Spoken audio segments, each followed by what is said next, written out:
Hari ini kita memiliki lebih banyak platform daripada generasi manapun di dalam sejarah. Ada media sosial untuk berbagi cerita, ada psikologi pesan untuk berbicara dengan siapa saja, ada platform video untuk belajar, ada kecerdasan buatan yang mampu menjawab hampir semua pertanyaan. Dalam hitungan detik, kita dapat mengetahui apa yang terjadi di belahan dunia lain. Tetapi, di balik semua kemudahan itu, muncul sebuah pertanyaan yang mengusik. Mengapa semakin banyak orang berkata, saya tidak tahu lagi arah hidup saya?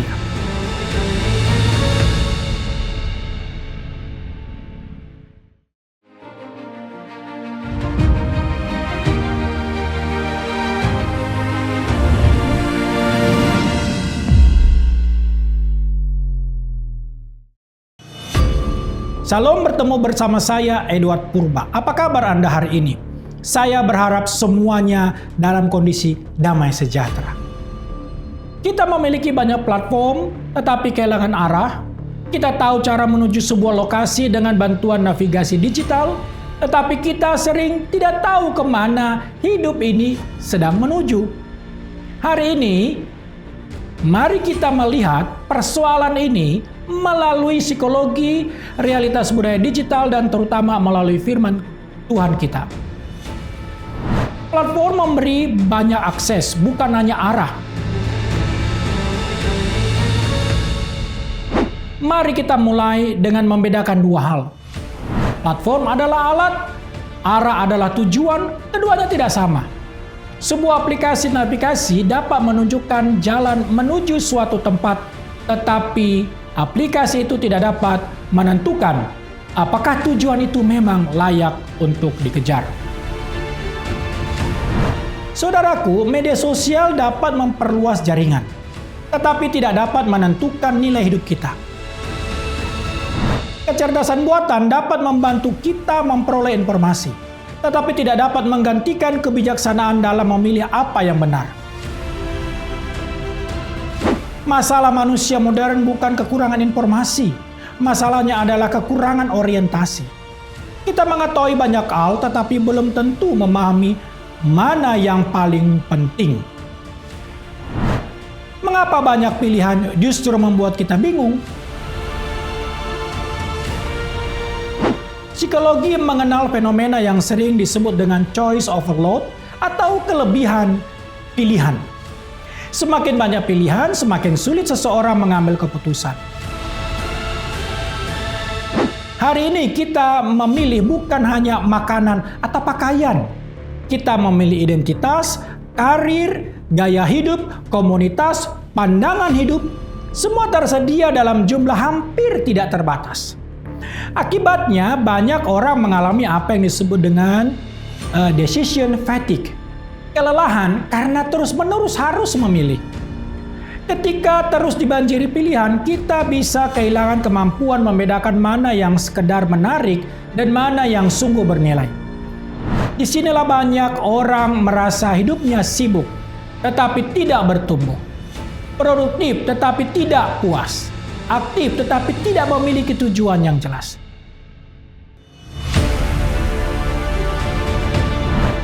Manusia tidak diciptakan tanpa arah, saudara. Alkitab memulai kisah manusia dengan tujuan yang jelas.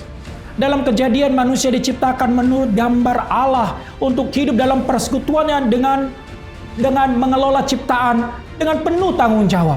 Artinya, sejak awal Allah tidak menciptakan kau dan aku untuk hidup tanpa arah. Masalah manusia atau masalah kita mulai muncul ketika manusia memutuskan berjalan menurut kehendaknya sendiri. Amsal 14 ayat 12 tertulis, ada jalan yang disangka orang lurus, tetapi ujungnya menuju maut. Inilah krisis manusia modern. Kita memiliki kebebasan memilih memang, tetapi sering kehilangan hikmat untuk memilih. Kita mengejar apa yang populer, bukan apa yang benar. Kita mengejar apa yang cepat, bukan apa yang membangun. Kita mengejar apa yang viral, bukan apa yang bernilai kekal.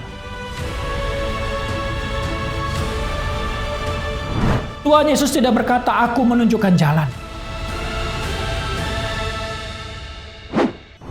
Dalam Yohanes 14 ayat 6, Tuhan kita Yesus Kristus berkata, "Akulah jalan dan kebenaran dan hidup." Perhatikan kata-katanya.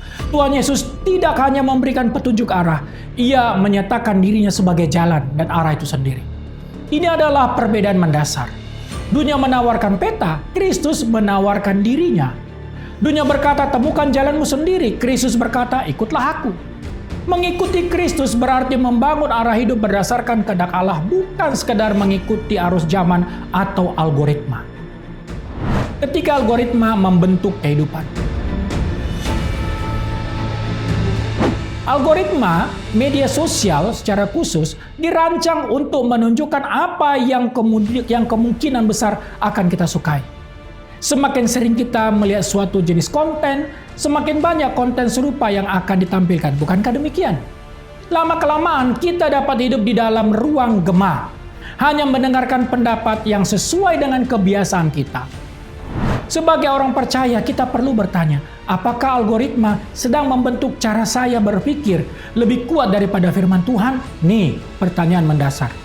Apakah saya lebih banyak mendengar suara dunia daripada suara Allah?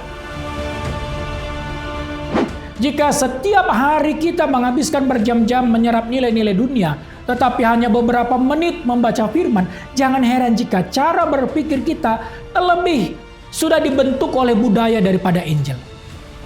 Rasul Paulus mengingatkan dalam Efesus 5 ayat 15-17 agar kita hidup dengan bijaksana dan mengerti kehendak Tuhan. Hikmat bukan hanya mengetahui banyak hal, melainkan mampu memilih apa yang benar dan berguna. Menemukan arah di tengah banyaknya platform. Lalu bagaimana kita hidup dengan arah yang benar? Pertama, pastikan identitas kita berakar di dalam Kristus. Arah hidup yang benar dimulai ketika kita mengetahui kepada siapa kita menjadi milik. Kedua, gunakan teknologi sebagai alat bukan sebagai tuan. Jangan biarkan layar menentukan ritme hidupmu dan popularitasmu, apalagi berbicara prioritasmu. Ketiga, bangun kebiasaan bertanya sebelum mengambil keputusan. Apakah pilihan ini hanya membuat saya sibuk atau sungguh membuat saya semakin dekat kepada tujuan Allah? Keempat, hiduplah dalam komunitas iman. Tuhan sering memakai gereja, keluarga, dan sahabat, khususnya yang seiman, untuk menolong kita melihat arah ketika kita mulai menyimpang. Kelima, luangkan waktu secara teratur untuk berdoa dan membaca firman. Kompas harus terus dikalibrasi. Demikian pula hati kita perlu terus dikalibrasi oleh kehendak Tuhan. Teknologi bukan musuh. Platform digital bukan lawan. Semuanya adalah alat yang dipakai untuk kebaikan. Namun, alat tidak boleh menggantikan tujuan. Platform tidak boleh menggantikan panggilan. Informasi tidak boleh menggantikan hikmat. Dan kesibukan tidak boleh menggantikan ketaatan. Kiranya kita menjadi generasi yang bukan hanya pandai menggunakan teknologi, tetapi juga bijaksana menentukan arah hidup. Sebab pada akhirnya yang akan ditanyakan Tuhan bukanlah berapa banyak aplikasi yang kau miliki, yang aku gunakan, melainkan apakah kita setia berjalan di jalan yang telah ditunjukkan.